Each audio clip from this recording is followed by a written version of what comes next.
Profitez d'un moment de divertissement avec le Silex, scène de musique actuelle. Faites preuve d'imagination devant votre programme avec l'espace culturel Leclerc de Saint-Denis-l'Essence. C'est à Avallon, dans l'abbaye de Saint-Martin-du-Bourg, que nous nous sommes rendus pour découvrir le projet de restauration mené depuis 5 ans dans ce lieu chargé d'histoire.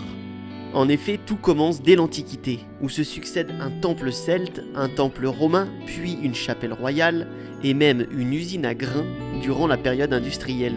On est en dehors de la ville médiévale, puisque on est hors les murs, comme on dit, on est à l'extérieur du rempart. L'édifice a été construit au bord d'une voie romaine, la voie romaine d'Agrippa, qui reliait Lyon à Boulogne-sur-Mer. Aujourd'hui, il reste un tiers de la nef principale, donc il nous reste vraiment le chœur à fond plat et la croisée du transept.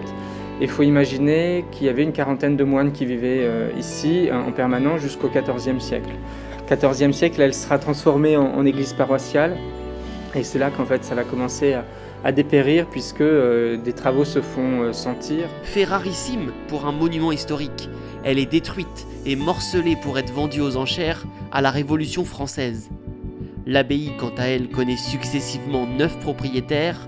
Arnaud Bachelin, archéobotaniste, en est le dernier. La première difficulté, déjà c'est effectivement je me suis lancé seul et sans trop réfléchir très honnêtement. Une fois que vous avez acheté le bâtiment et que vous découvrez qu'effectivement il y en a pour 800 000 €, vous vous dites bon maintenant comment je fais et par où je commence. Le plus gros travail a été de commencer à nettoyer le bâtiment. L'idée c'est d'en faire un lieu de vie, un lieu où il puisse se passer plein de choses avec une partie musée, un cabinet de curiosité dans lequel on mettrait en avant les différents érudits locaux qu'il y ait pu avoir. Moi je tiens beaucoup à ce qu'il y ait un parcours sur l'art roman parce que donc on est sur un bijou d'art roman. Il y a une partie sur l'Antiquité que j'aimerais ne pas cacher et au contraire revendiquer et qu'on puisse accueillir aussi bien des événements publics que privés. Donc le projet évolue chaque jour. Le Covid n'a fait que ralentir les choses et nous laisser aussi le temps d'être sûr.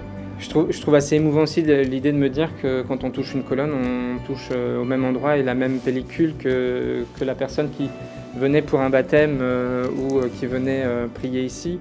Il nous raconte également son parcours pour tenter d'obtenir le prix du plus jeune repreneur de monuments historiques auquel il se présente poussé par des amis et sans trop y croire.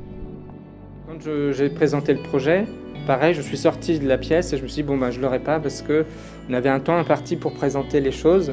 Et donc au lieu de parler une quinzaine de minutes, j'ai parlé plus près des 40 minutes qu'autre chose. Et je me suis dit je vais être disqualifié.